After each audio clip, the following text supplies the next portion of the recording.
All right, let's get started. I'd like to welcome everyone to this month's free webinar featuring Dan Free, who is President General Counsel of Insurance Audit and Inspection Company out of Indianapolis. I'm Dave Splen, Chair of the committee. Dan is a recognized authority on subjects relating to casualty insurance, risk management, and risk financing. He is directly responsible for the insurance programs of many organizations, including colleges and universities, hospital and healthcare institutions, and public entities. Dan is going to talk about the issues involved with risk transfer techniques such as risk pools and insurance trusts. This is particularly important for captives trying to make an 831B election as people continue to struggle with conforming with the new ownership requirements and with the complexity involved in structuring the small captives, especially where the ownership varies from the insured business ownership. You might see more choose to cede a high percentage of the net written premiums to a risk pool. Additionally, for those involved in mergers and acquisitions, you'll want to understand these issues as part of the due diligence process. So the participants on today's call, please send all your questions to Stephanie Rodriguez via the chat box on your screen. And with that, I'll turn it over to you, Dan. Thanks, Dave. Ladies and gentlemen, I appreciate that you have elected to participate in today's webinar, and I'd like to talk to you a little bit about self-insurance trusts and risk pools. We've worked with a lot of them over the years, and we find that in many cases there are advantages to using risk pools and trusts as an alternative risk financing method. And there are also disadvantages, and sometimes those aren't clearly understood. So that's the purpose of today's discussion. Risk pools and self-insurance trusts really have been around for years and years and years. Most of them were created in the hard insurance markets of the 1970s and 80s during a period which you may recall was called the lawsuit crisis, and insurance companies raised their rates double, triple digits, and some of them withdrew from the insurance marketplace altogether. So trusts and pools were created as an alternative risk financing method, most often by public entities, such as school districts, cities and towns, and so forth. Many of them are around today and are financially viable. Others have disappeared. And part of our discussion today is to make everybody aware of the things you need to consider when looking at a pool or a self-insurance trust for your client, whether you form it or join one. With that, I'm going to transition to the first slide. As I mentioned, there are potential advantages to pools and trusts. One of them is information sharing among affinity groups. If you have a pool or trust, usually it's a pool that has multiple members, and they're all in the same industry group or affinity group, whether it is a group of cities and towns, K through 12 school districts, hospitals, or other types of enterprises that share the same SIC code or do pretty much the same kinds of things. One of the advantages is that they're able to share information among members of the group, whether it's about loss prevention or other risks that present themselves. They have the ability to use their peers for benchmarking and also to ask each other questions.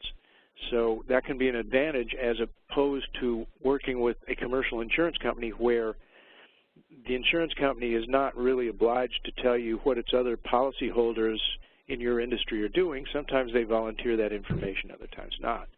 But that's one of the advantages, is that you can gain knowledge about your industry and the exposures to loss or liability presented by it through conversations with other members of the group.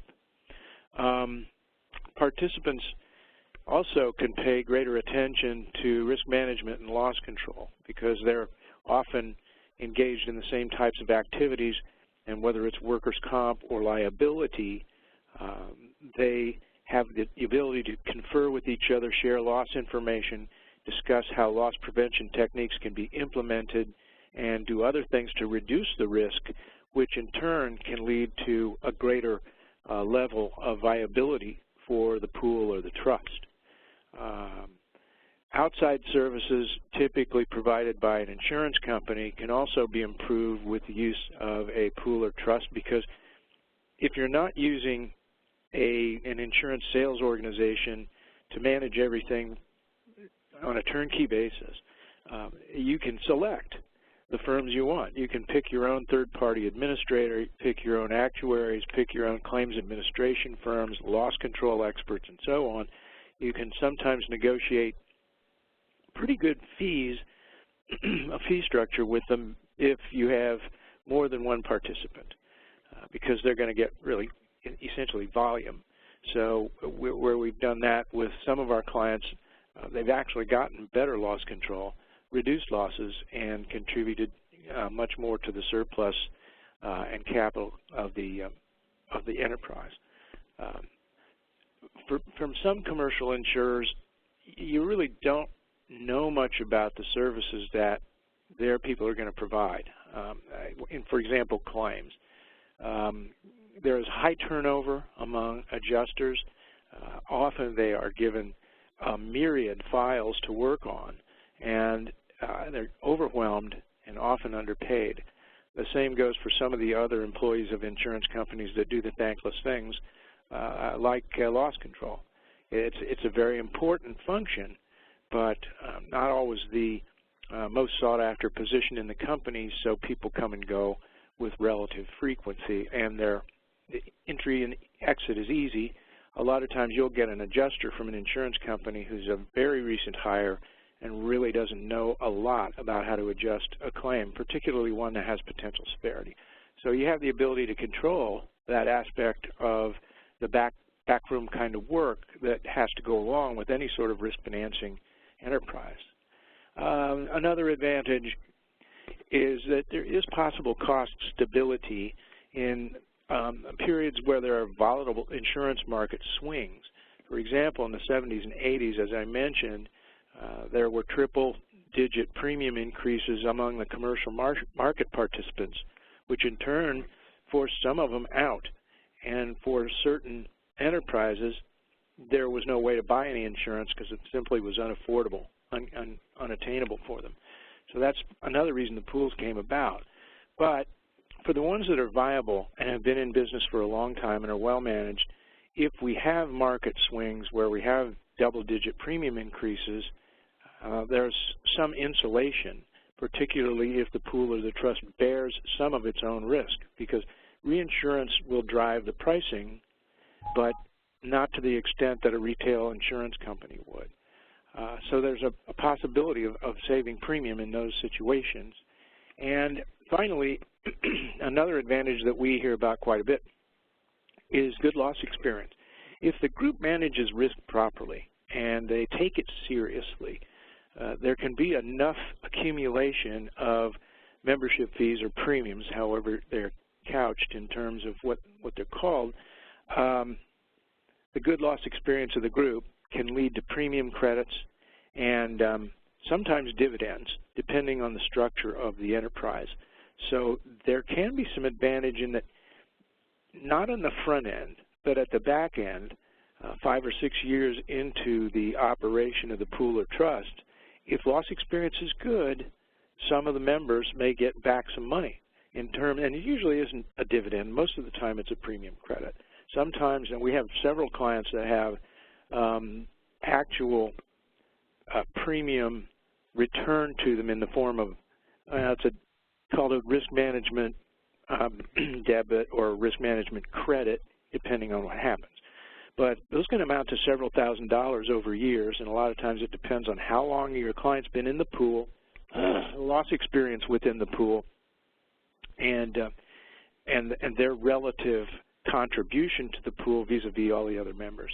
So those are some of the advantages of pools and trusts, and that's why several of them that are out there today are actually successful, and members of those pools are reluctant to leave them because they have an affinity for the other members and they feel as though they're all in this together. And so there are advantages to that that can be very good. By contrast, there are also disadvantages. For the most part, one of the disadvantages we find is that pools and trusts are sold by promoters, and typically the promoters are insurance sales organizations, in other words, brokers, agents, and so on. They're self-interested in getting people into the pool or the trust because, in many cases, the members that they are offering to entice into joining the pool are smaller, sometimes less sophisticated buyers of insurance. Cities and towns, school districts often don't have anybody who is a full-time professional manager of risk. So they're not inclined to know much about what it is they're getting into. When we've asked people why would they consider joining a self-insurance pool instead of commercial insurance when the market is as competitive as it is right now, their usual answer is, well, they told us we're going to save a whole lot of money on our insurance. And they don't really know much more about it, which can be a little bit scary. A lot of times the folks who are promoting these things, they really, really need to get as many people into the pool as they possibly can to create enough premium volume to begin to generate what will look like good financials. And in so doing, they're accentuating the positives and not necessarily fully disclosing the risks that are associated with participating in a pool or a trust. For example, what happens if the premiums that are taken in by the pool or the trust are not adequate to pay the claims? Well, in the first year or so, the numbers are going to look good because any claims that are presented are going to be green. It's going to take them a few years to mature. Often with something like a medical malpractice, for example, you may have a full 7 years before a claim is actually paid. Now there will be a reserve established, and there may be some expenses incurred by the pool in defense and discovery and so forth, but the numbers look much rosier at the front end because the claims aren't mature. And if at a certain time in the future there's simply not enough money to pay the claims, well, the pool has to assess its members. And some say they're not assessable, and they actually have language in the agreement, in the membership agreement, that says this pool is not assessable. But we know that that money has to come from somewhere. So what happens is, even though they say we're not assessable, what they will do is make what's called a capital call, and they'll want all the members of the pool to put more money in.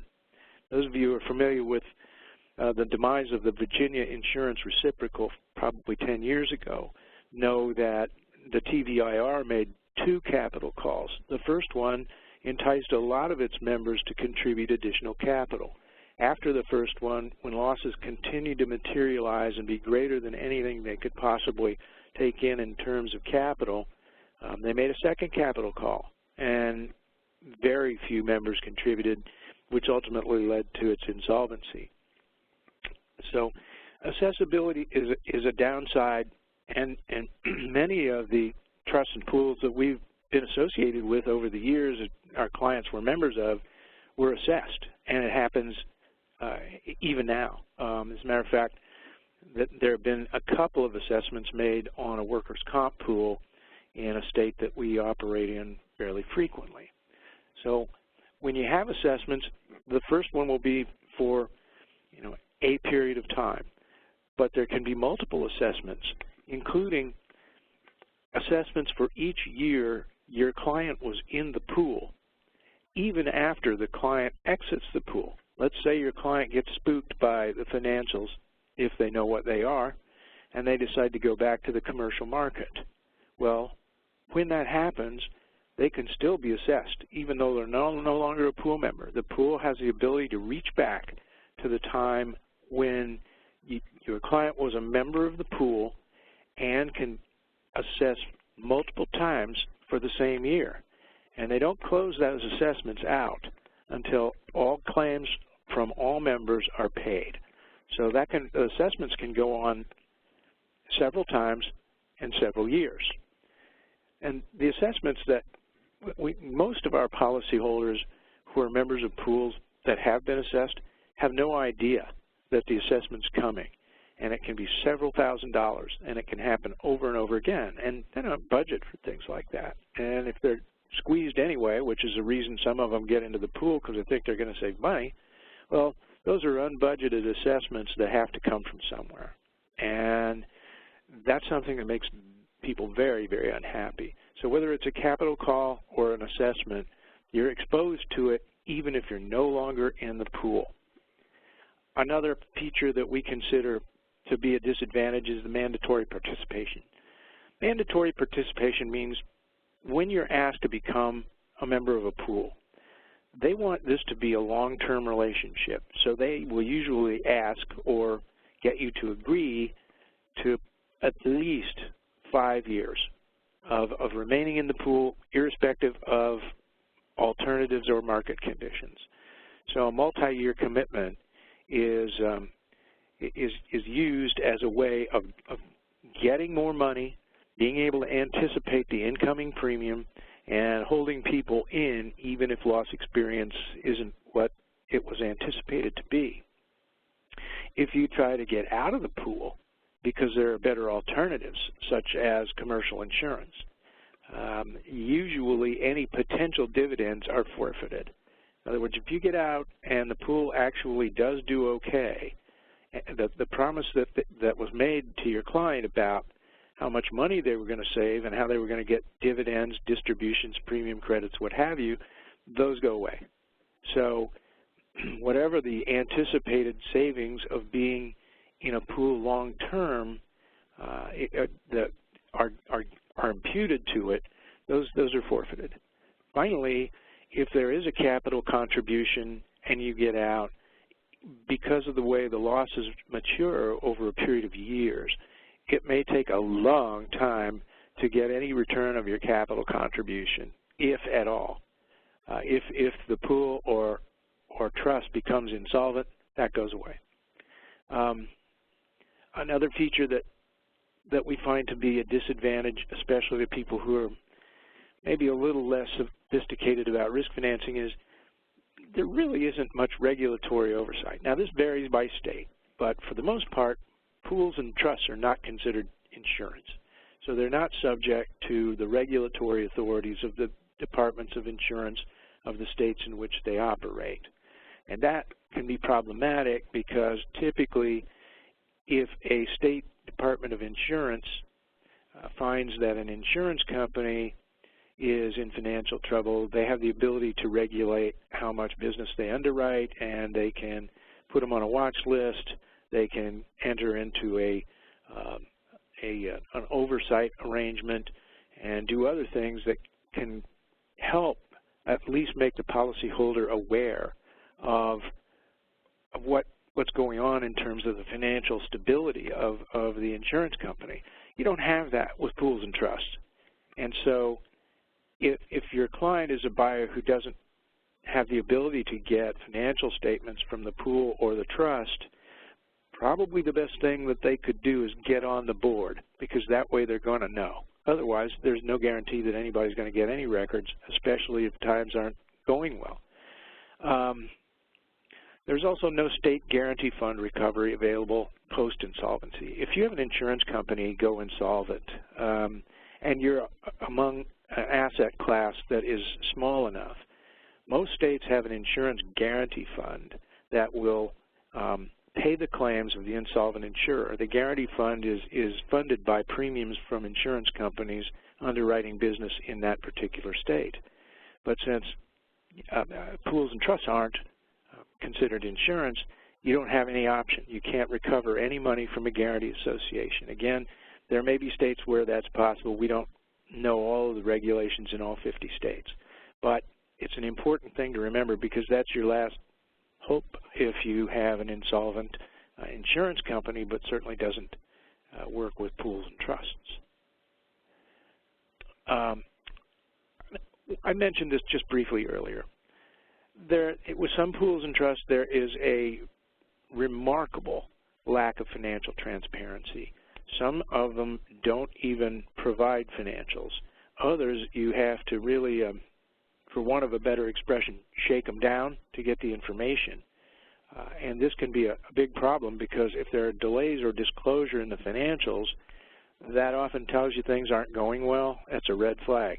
And that was one of the reasons a number of our clients have recently left a public entity pool, because their financials were bad and they weren't disclosing anything to anybody.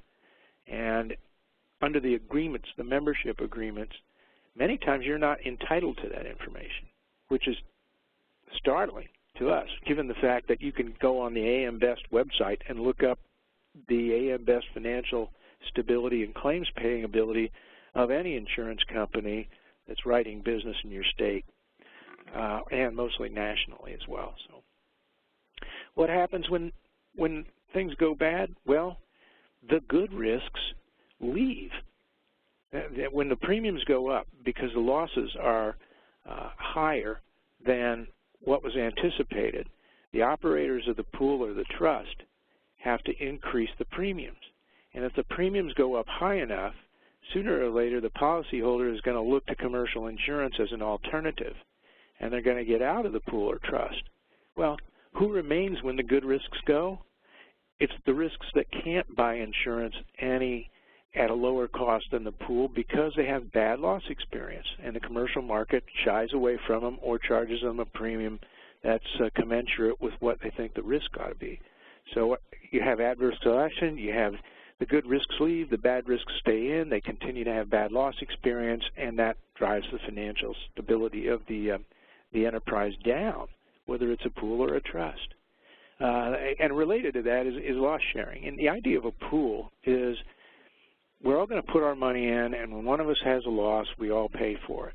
But what happens if your client has a really good risk profile and they haven't had losses or claims, or very few, and they're small, and yet there are other members of the pool or trust who've had large losses, eventually the good risks pay for the bad risks. And when that happens, a lot of the good risks will say, well, we can't afford to do this, and they'll leave and go back to the commercial market. Most pool and trust proponents, or those who are promoting them, know that there's a need for critical mass. In other words, you've got to have as much premium from the very beginning as possible, because you need that premium at the front end, because you know eventually you're going to have to pay some claims if there's any plan to actually even pay any claims, which some don't plan on doing that. But in order to gain that critical mass, you have to get as many members as possible. And some of those members may be less desirable. In other words, they may have bad loss ratios anyway, and when their loss ratios are bad, then you're letting people into the pool who are going to continue to contribute to losses that can affect the viability of the pool or the trust. You know, for the members, the early financials look, if you do get them, they look good because nobody's paid any claims yet. And so most buyers aren't, many of them aren't sophisticated enough to realize that in the first year, maybe some expenses get paid and maybe some reserves get set, but for liability claims in particular, it could be 4, 5, 6 years before the claims actually matured, and we know what our paid and incurred losses are going to be, and we know maybe that there are going to be some incurred but not reported losses, but those are going to show up later. So the financials look good at the front end, and the way they look good is because they get a lot of premium in the door that hasn't been paid out. Another problem that we find that happens is a lot of the pools and trusts are operated by insurance sales organizations, and many of our clients that are in those or have been in those are smaller. Maybe they have a local agent, maybe they have a regional, but few of them are big enough to be attractive to large, sophisticated brokers, the global brokers. And the global brokers know that the only way they can penetrate that market is to form pools and trusts, because that way they can get a whole bunch of policyholders or members into the pool, and that will give them enough premium volume to meet their commission threshold. Because most of the large ones have a minimum commission threshold under which they will not pursue a given client if they don't generate enough premium to get the commission threshold that the broker needs. So they know that by getting a whole bunch of people in there, that's how they can attack a market segment that they might otherwise have to turn away from. The other problem with doing that is many of our clients that have been in pools or participated in pools find out that the only way they can be in the pool is to go through an exclusive agency relationship, meaning the pool or trust may select a manager or a broker who will essentially replace the local agent, and that can be disruptive, particularly for political entities where the retailer who had the account before the pool or trust came in is an important member of the community, and all of a sudden a major account goes away, and that can create some problems, both for the management of the enterprise that's in the pool and politically locally. So the disruption of the brokerage relationship is one problem. The other is that you're taking on somebody brand new who's not familiar with the client's account, and there's a learning curve. Anytime a new agency takes over an account, whether it's an insurance agency or a pool promoter, there's a learning curve, and they're not necessarily going to know the account very well, so they're going to have to educate themselves, and they're not going to be able to do that. So your client's going to be doing that on your client's time and your client's dime.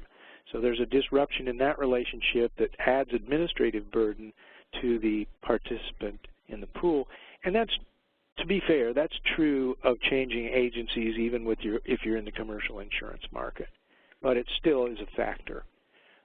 Finally, on this page, there are management liability implications. In most directors and officers, educators legal, and public entity errors and omissions coverage for public entity officials, there is a specific exclusion called the failure to effect or maintain insurance exclusion, which basically states that in the event that you are going to be allegedly negligent for failing to purchase insurance or failing to effect or maintain the insurance to protect the assets of the organization, we're not going to cover that. And those types of exclusions become much more prominent when you're dealing with an alternative risk financing vehicle like a pool or a trust or a captive than if you're dealing with a commercial insurer with an A or better rating by AM Best or a good solid rating with any of the other rating agencies. So it exposes management to a potentially uninsured exposure. And when that happens, if something goes wrong and the pool or trust becomes insolvent and clients or others of the enterprise decide to sue the management for failing to do what they had a legal duty to do, there's no insurance coverage for that. So either that, the individual D's and O's have to be indemnified by the organization, or if the organization is unable to indemnify them, then they're personally liable. And that can be pretty severe. So it's important for your clients to understand that there are some management liability risks associated with getting into a pool, because there's almost certainly going to be a failure to effect or maintain insurance exclusion. If it's not in the policy form, it will be added by endorsement. So those are really the downsides. There are a number of ways that these can be addressed, but one of the things that you need to be careful about also with pools and trusts is they're often not using what I would call standard policy forms. A lot of times they have their own kind of membership agreement that says what they cover and their own exclusions and their own limitations. So there's not much opportunity for a member to be able to customize anything. In other words, it's a one-size-fits-all cookie cutter. You join our pool, here's what you get. And a lot of times there aren't even policy forms distributed. All you get is a certificate that says, here's your membership in ABC pool, here's your premium, here are the limits. So you don't even know what the exclusions are. You don't know what the limitations are.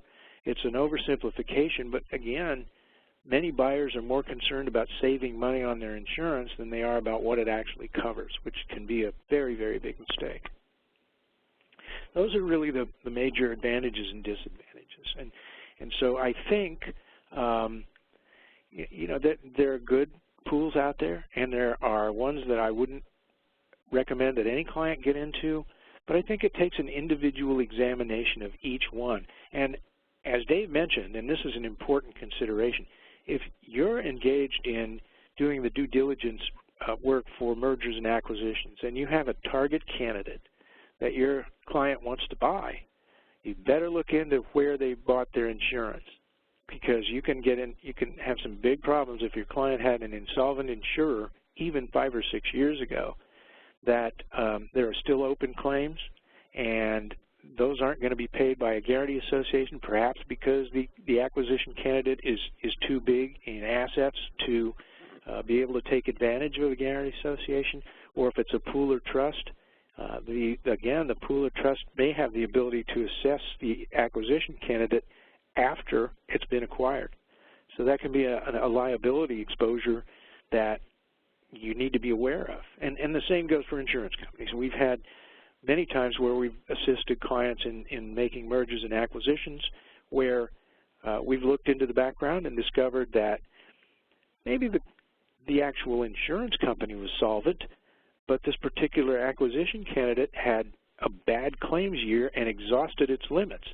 So if there are still liability exposures out there, and under occurrence-based coverage there can be, they could have liability that accrues after the closing of the acquisition that wasn't even anticipated prior to that. So that has to be addressed if there are set-asides or escrows, if there are any potential liabilities out there that aren't covered by the insurance that the acquisition candidate had in place during the years running up to the acquisition, there needs to be some kind of adjustment made to the purchase price to reflect the potential for those liabilities to accrue after closing. Dave, is there anything I can add? Now, I think you did a pretty good job, and at this point I'll stop and see if there's any questions from the registrants. I see we have a large amount of call-in users, so I don't see any yet. Okay. I will ask a question, though, if you don't mind. Could you kind of just elaborate a little bit more on your experience with what you see with the insurance policies used in the structure, and just some examples of where you might find customization to be helpful? Oh yes, I'd be happy to discuss that momentarily. One of the things we see, particularly with captives, self-insurance trusts and pools often don't use standard industry forms, but a lot of captives involve the use of a captive management firm, which is often a subsidiary of an insurance sales organization. In our experience, there's not much customization to the form.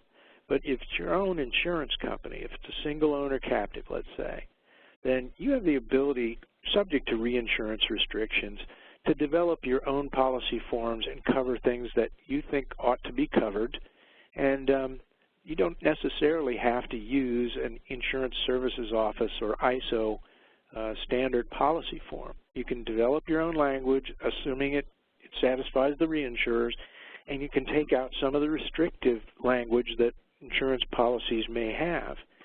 For example, we see a lot of policies that have choice of law provisions which say that if you, the policyholder, and we, the insurer, disagree over whether a loss is covered or not, we agree that we will interpret the policy language in accordance with the insurance laws of the state of New York. Well, anyone who's been around the industry for a while knows that New York is a very insurance company-friendly state. And you're likely to, if you have to litigate in New York, first of all, you have to incur that expense or apply it in New York law in the state where the actual dispute takes place. But you're likely to lose because the body of law is very insurer-friendly. We've had folks who have those in their policy. I talked to a president of an insurance company a few years ago who said that we like that. We like the New York choice of law provision because New York has such a wonderful body of law addressing these coverage disputes that it reduces the chance that we're going to get some backwoods judge somewhere that's going to jump in favor of the policyholder and make a decision that's just contrary to basic tenets of insurance law. And I said, well, you know, what do we want to do, take our chance with a wild judge, or do we want to go to New York and get slam dunked? And, you know, that rarely meets with very much happiness on the part of those insurance companies that insist on that provision. And you've probably seen those. We don't like those, and we don't like mandatory arbitration provisions. It's okay to have a provision that says we'll agree to alternative dispute resolution as long as it's non-binding, and if either party decides it's not happy with the result, you can still go ahead and bring your action in court. And that way you have the benefits of ADR, but it doesn't foreclose you from filing a lawsuit. And the nice thing about that is if you've got a bad faith claim and the coverage dispute is based upon some bad faith denial of a claim, a lot of times in the ADR, they're going to try to get you to come together and maybe agree on something, but not necessarily any kind of bad faith. Well, you have that option with the court of law that you might not otherwise have with ADR. So having the alternative of doing either one of those are things that we like to see in the language of the policies that we work on. And further, if there are other insurance-friendly terms in the policy, you don't have to keep those in there as long as it satisfies the reinsurers.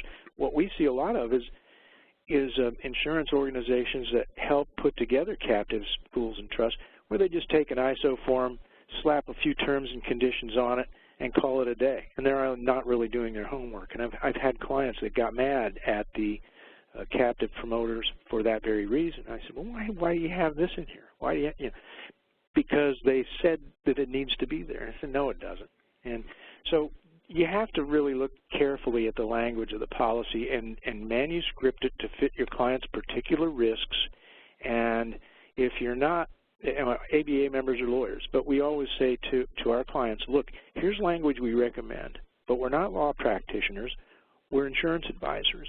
And so what we're going to do is offer this language as a suggestion. We want you to clear it with your legal counsel and make sure that they're happy with it. If they have any changes they'd like to make, we welcome that. So we're not practicing law, but we're helping lawyers to develop a good product for their client.